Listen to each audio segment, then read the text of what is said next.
Hi అండి, అందరికీ నమస్కారం. నేను మీ సర్విన్ డాన్స్ మాస్టర్ని. ముందుగా తెలుగు తేజం కూచిపూడి సబ్స్క్రైబర్స్ అందరికి కూడా స్వాగతం, సుస్వాగతం.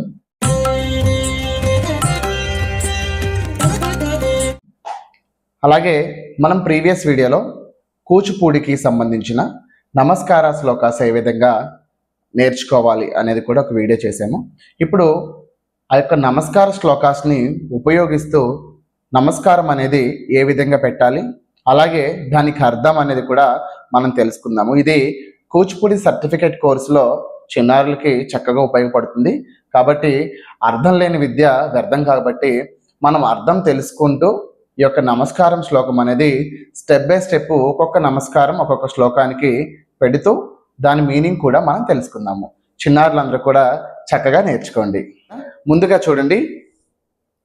ఓం ప్రణమ్య శిరసా దేవో పితామహ మహేశ్వరో నాట్యశాస్త్రం ప్రవక్ష్యామి బ్రాహ్మణాయ దుదాతృతం దేవతానాం శిరస్తస్తు గురూనామాస్య సంస్థితః వక్షస్తశ్చైవ విప్రాణాం శేషేత్వ నియమో భవేత్ విష్ణు శక్తి సముత్పన్నే చిత్రవర్ణే మహీతలే అనేక రత్న సంపన్నే భూమిదేవి నమోస్తుతే సముద్రవసనే దేవి పర్వతాస్తన మండలే నాట్యం కరిష్య భూదేవి పాదఘాత క్షమస్వమే కటీకర్ణ సమాయాత్ర కూర్పరాం శాస్తితకరః సమున్నత ఉరశ్చైవై సౌష్ఠవం నామ తద్భవే శరణశ్చానుగశ్చాపి దక్షిణస్తు భవేతరః. శ్లోకస్ అనేది ఈ విధంగా ఉంటాయి. ప్రాక్టికల్గా అర్థం తెలుసుకుందాం. అంటే ప్రీవియస్ కూడా మీకు శ్లోకాస్ చెప్పి వాటికి అర్థం చెప్పాను. అసలు చాలామంది ఈ శ్లోకాస్ చెప్తూ అంటే చేయడం అనేది వేరే డిఫరెంట్గా చేస్తూ ఉంటారు. కాబట్టి ఎలా చేయాలి ఏంటి అనేది ఒకసారి అర్థవంతంగా చూద్దాం. ఓకేనా? మొదటి శ్లోకం చూసుకున్నట్టయితే ప్రణమ్య శిరసా దేవో పితామహ మహేశ్వర నాట్యశాస్త్రం ప్రవక్ష్యామి బ్రాహ్మణ యదుదాత్ హృతం. అంటే నేను పితామహ బ్రహ్మ సృష్టికర్త మరియు మహేశ్వరులకు నేను నమస్కరిస్తున్నాను. అంటే మరి ఈ నాట్యవేదం అందించింది మనకు బ్రహ్మదేవుడే కదా. బ్రహ్మ, విష్ణువు, గాంధర్వులు, యక్షగానులు అంటే చాలా మంది ద్వారా మనకి ఈ యొక్క నాట్యశాస్త్రం అంటే నాట్యం అనేది అందజేశారు. కాబట్టి వీళ్ళందరికీ కూడా ఎక్కడ నమస్కారం పెట్టాలి? శిరస్సు పైన నమస్కారం పెట్టాలి. ఎందుకంటే ఊర్ధ్వలోకం అంటే పైన లోకాలన్నీ కూడా ఊర్ధ్వలోకాలు, అందరూ పైనే ఉంటారు. దేవతలందరూ ఎక్కడున్నారని మనం భావిస్తాము? దేవతలందరూ కూడా పైనే ఉన్నారని భావిస్తాం. కాబట్టి ఇక్కడ పెట్టే నమస్కారము దేవతల కోసం పెట్టాలన్నమాట. ఈ శ్లోకం చెప్తూ ప్రణమ్య శ్లోకం చెప్తూ దేవదానాం శిరస్తస్తు గురునామస్య సంస్థితః వృక్షస్తశ్చైవ విప్రాణాం శేషేత్వ నియమో భవిత్. చూడండి, దేవదానాం శిరస్తస్తు దేవతల కోసం శిరస్సు పైన నమస్కరిస్తున్నాను. గురునామస్య సంస్థితః గురువు కోసం నుదుటి దగ్గర నమస్కరిస్తున్నాను. ఎందుకంటే గురువు దగ్గర ఇక్కడ పెట్టచ్చు కదా, లేదా పైన పెట్టచ్చు కదా. ఇక్కడే గురువు దగ్గర ఎందుకు పెట్టాలంటే చూడండి ఒకసారి, మనకి బ్రహ్మరాత తలరాత రాస్తారు కదా, ఆ యొక్క తలరాతని మంచి జ్ఞానంలోకి తీసుకొచ్చేది గురువు అనమాట. కాబట్టి మనం చెప్పే విద్య అంటే మీకు ఎవరైతే విద్యను బోధిస్తున్నారో ఆ గురువు అనేది మీకు ఎక్కడ స్టోర్ అయి ఉంటుంది?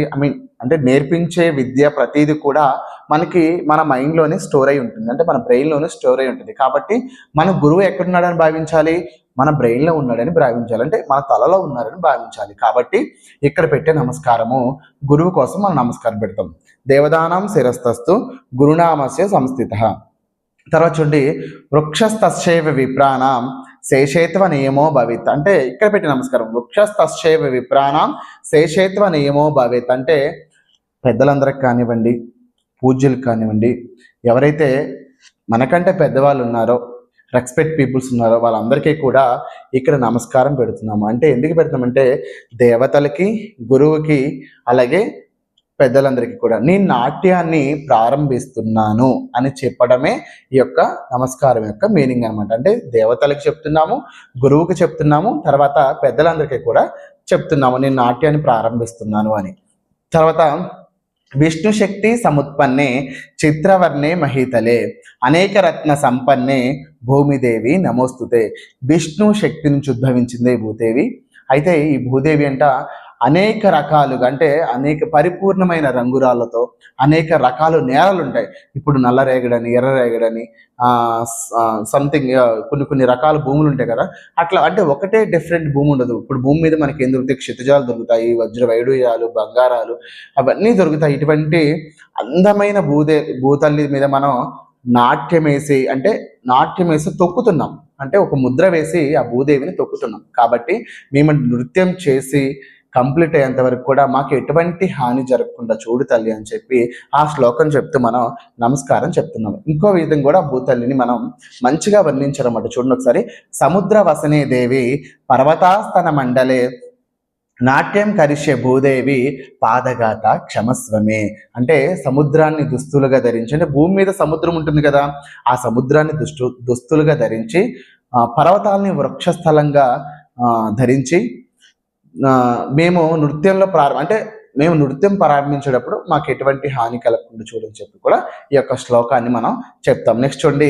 కటీకర్ణ సమాయాత్ర కూర్పరాంశ స్థిరకరః. చూడండి, కటీకర్ణ సమాయాత్ర కూర్పరాంశ స్థిరస్తదః.